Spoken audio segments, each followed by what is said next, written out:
Hello guys, আসসালামু আলাইকুম। আজকে আপনাদের সাথে শেয়ার করব পেয়ারা মাখা। দেখেন আমি মিডিয়াম সাইজের 2টা পেয়ারা নিছি। এখন পেয়ারাগুলোকে কেটে নেব। এখন তো সিজন খুবই খারাপ, যাদের জ্বর আসছে, মুখে একদমই রুচি নাই, তারা এই পেয়ারা মাখা খেতে পারেন। দেখবেন একদম মুখে রুচি এসে যাবে। এভাবে পিস করে কেটে নিলাম।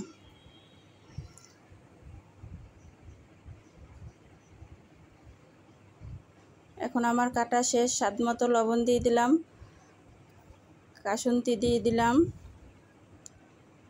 ভেজে রাখা শুকনো মরিচের গুঁড়া দিয়ে দিলাম। এখন সুন্দর করে মেখে নেব। এই যে আমার মাখানো প্রায় শেষ। এখন অনেক সুন্দর একটা কালার আসছে। আপনারাও খাবেন। যদি আমার ভিডিওটা ভালো লেগে থাকে, লাইক কমেন্ট শেয়ার করে দিবেন।